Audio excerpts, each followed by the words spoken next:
These hoes couldn't test me, even if the name was Pop Quiz. Bad bitches who I fuck with, mad bitches we don't. Hey babe, so today I'll be showing you how I made this bomb ass wig using the bundles that I previously dyed in my last video.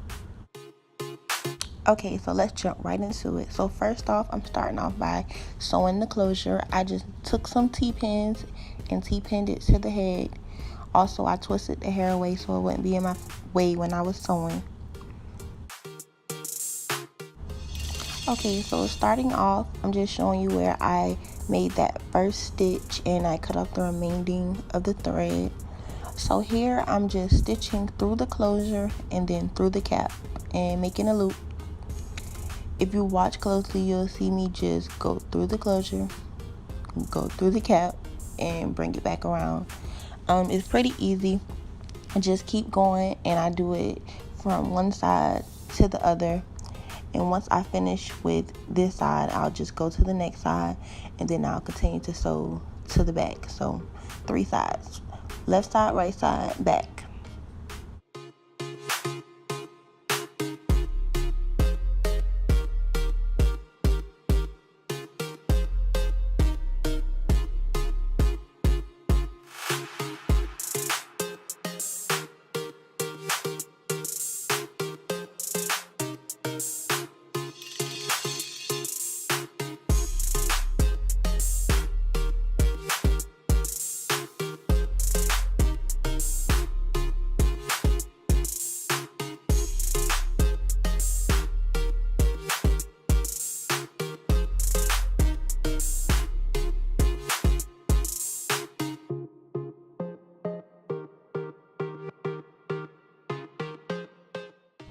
Okay, so now that this side is finished, I'm just tying it off from the remainder of the thread and snipping that away. And then I'm just going to move on to sewing down the back. So the key to get this closure very flat is to sew from side to side and then sew the back. If you try to sew like all the way around, I'm sure you're going to get some type of bumps or lumps. So yes, just do it this way.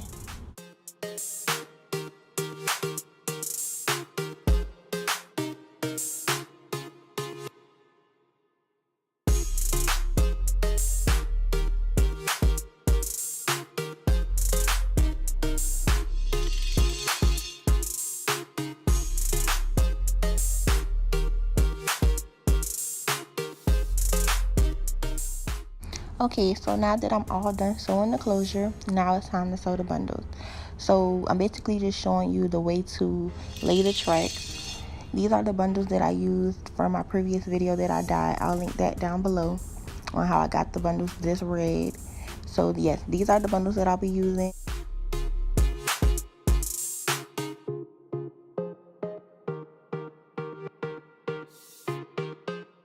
Okay, so starting off with my first bundle, which is 24 inches, the way to start off your bundles, period, is to go through the cap and bring it through the weft. So basically, take the needle, bring it through your cap first, and bring it through both weft, because I do double weft the tracks at the bottom until I get to the top. So yes.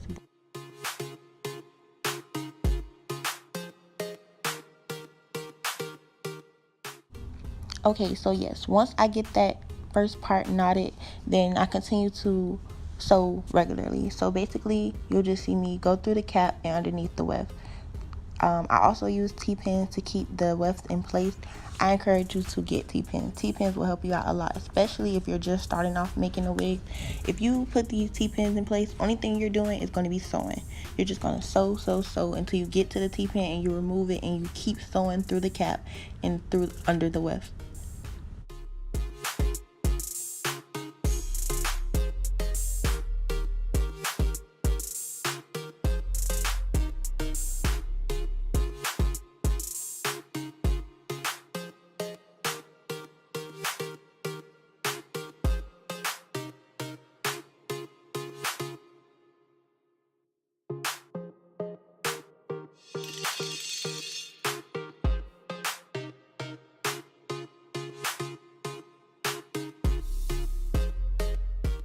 So yes, here again, since I'm starting a new row, I'm going to make that knot at the beginning. I'm going to come through the cap and bring it through both wefts and just make a knot to secure that weft in place. And I don't do this for the whole track. I just do it for the starting point of each track or the ending point of each track. For everything else, I just sew regularly through the cap underneath the wefts because it makes it really quick.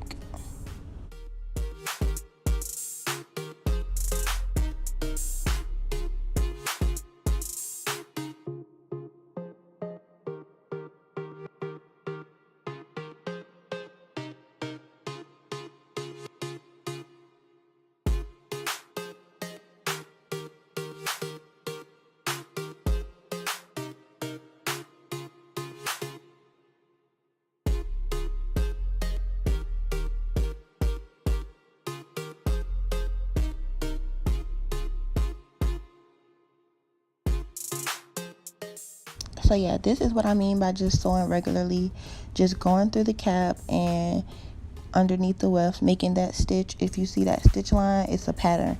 You just keep going, and you remove the T-pins as you go and just keep sewing through.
So yes, this is just me continuing to sew those tracks up the wig until I close in that space. This is me on my second bundle.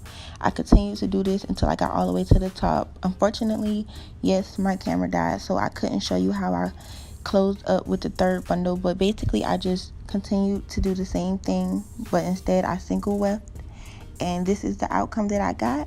The wig was really pretty. It was actually for someone else. If you like this video, give it a thumbs up. Don't forget to comment and subscribe, and I'll see you in my next video.